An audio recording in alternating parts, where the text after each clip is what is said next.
Hey guys, today I'm going to be doing a tutorial on how to solve the 4x4 using the Yao method. Now I've just recently learned the Yao method and I think it is a really cool method. I use it a lot and it didn't take me too long to actually learn it. It's quite a simple method. So the Yao method is really intended for people that are quite bad at going from cross to F2L transitions, and what this does is we solve the 4x4 part, and then as we go into the 3x3 we will already have the white cross built. So what we're going to do in the Yao method to start with is we're going to build two centers, and in this video that will be the white and the yellow centers. Then we're going to build 3 of the 4 white edges, and then we're going to finish the centers. Then before we move on to edge pairing, we're going to make the last of the white edges, and then we're going to do edge pairing. After edge pairing, we'll have the 4x4 part of the cube solved, and we'll also have a white cross, so we go straight into F2L. So if you're not too good at the transition from the cross to F2L, this is a really good method for you. And even if you are quite good at it, I would still recommend at least trying out this method. It is a really cool method and it's actually really fun as well. So anyway, I do recommend you can solve the 4x4 using the reduction method, because we will be building the centers, well the first two anyway, in the same way, and you probably should be able to solve the 4x4 in about 2 minutes. But yeah, so we start by building, like I said, 2 centers. So I'm going to start by building the white center. You should be able to know how to do that. And once we've done that, we go on and solve the yellow center. Okay, so now we have 2 centers built. And at this stage, we are going to now make 3 of the 4 white edges. As you can see, I already have one built here, so in this case, I'm only going to have to do 2. So I spot this white and orange edge, and I also spot this one. So what we're going to want to do is line it up in a way that we can put them together. So as you can see, I've now moved it so these two can now match up. And we don't need to worry about the centers, and that's what we would worry about if we were doing this in the reduction method, but because we haven't built these yet, we don't have to worry about them. So what we're going to do is, now that I've built this, I'm now going to move it onto the white center. Now we're going to want to put 2 of the 3 edges we build in the correct space. So we have this green one here, and we know that on a correct color scheme we have white, orange, green. So we're going to want to move the green around so that we can have that. Now what we're going to want to do is build another center. So I spot this white and red here, and there's another white and red here. So in the same way, I'm going to match them up.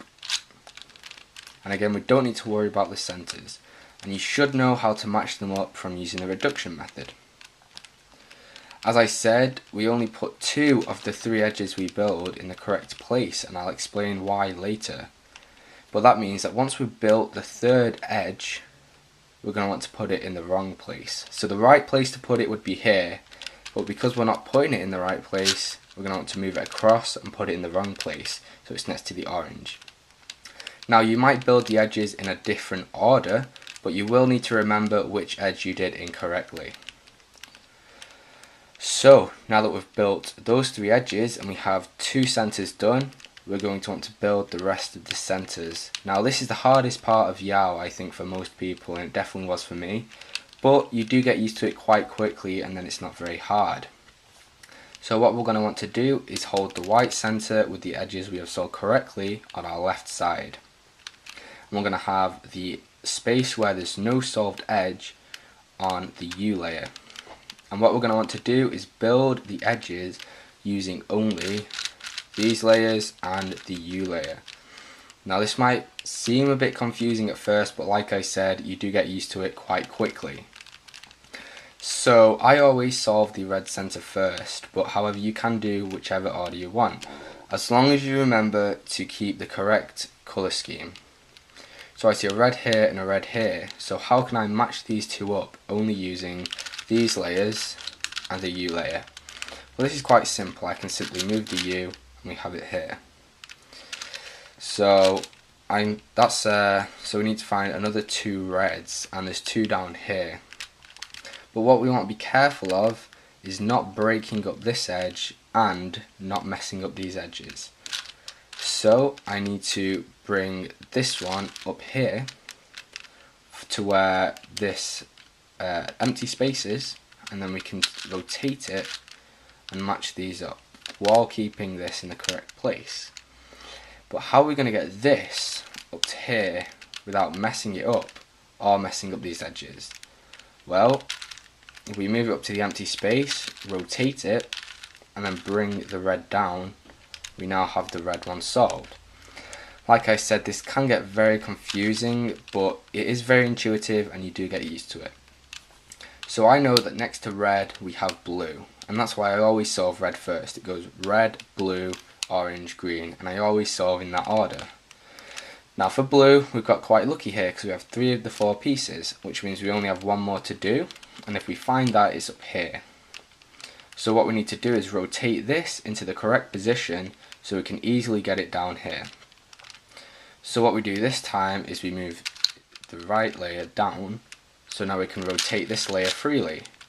I'm going to move it down here and then move just this layer up, rotate it, making sure we don't mess up these edges, and then move it back up again. Now we have the red and the blue centers solved.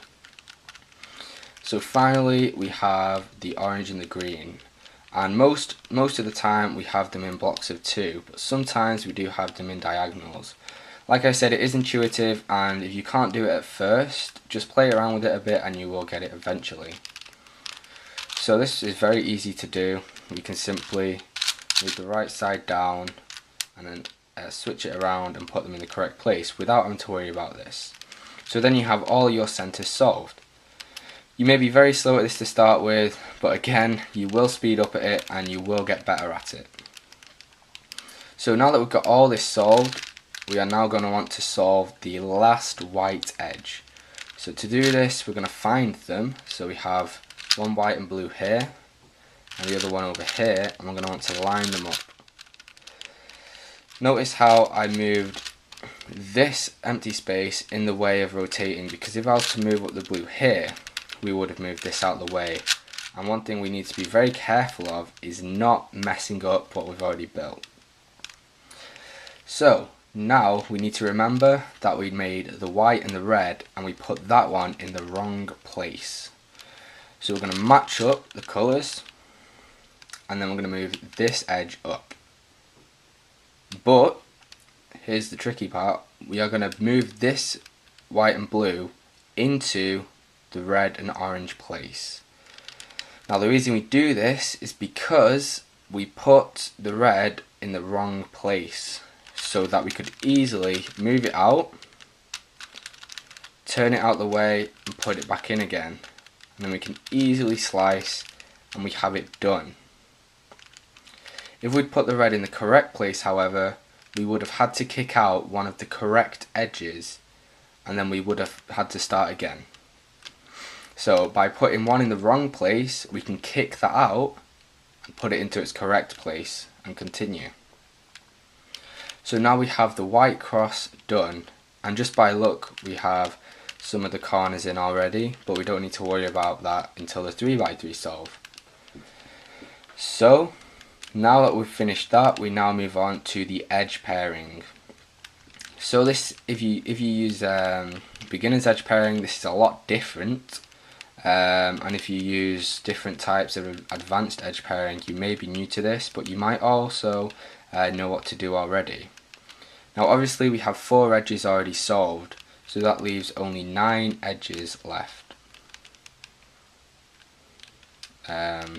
So what we're going to want to do is we are going to want to match up 3 edges, and we can make them in one slice. So I'll just do it first just to show you. So we have a yellow and green here. So if we were to slice this way, we would need a yellow and green here in order to make an edge. So we find that yellow and green, which is up here, and we put it in its correct place so that when we move across, that will be made. But another thing we need to worry about is this piece here. As this moves across, we have a green and an orange. So we need to find the green and orange, which is up here. We need to also put that into the correct place. So when we move across, we have these two and these two matched up. And then finally, we do one more, and that's the yellow and blue. So we will need a yellow and blue here, and just by coincidence, we already have it in here. If it wasn't there, we would have to find it somewhere in the top layer and then put it in. So then we make the slice, and as you can see, we have 1, 2, 3 edges solved. Now this is the part that most people find quite difficult. We are obviously going to need to slice back this way in order to fix the centers. So what we do is we put it in such a way that when we move it back, we will make 3 other edges. So we find the edge that hasn't been made yet, and that has a yellow and orange. So because we're moving the top layer back, we need to find another yellow and orange, and we find that here. And we're going to put that in the right place so that when we slice back, it will make the edge. But again, like we did on the first slice, we also need to do that with these pieces. So we have a red and a green. So we're going to want to put the red and the green in the correct place. So again, when we slice back, it will be made. And then we do it one more with this piece, and that is the blue and orange. So we're going to want to put the blue and orange in the right place, and when we slice back, we'll have 3 more edges made. Now if you already have an edge made when you start edge pairing, which means that you'll have 5 total edges made, you won't have 2 left. If you do however have 2 left, it's a simple parity algorithm that you will know from the reduction method, and that will successfully solve edge pairing, and you'll also have this cross here. And then you simply go on to the 3x3 part of the solve, and then you're ready to finish.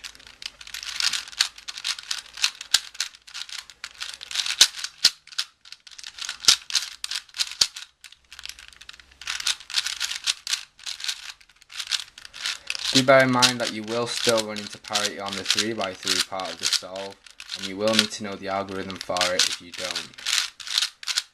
But overall, I think this is definitely a better method for me because I am quite slow at cross to F2L transitions.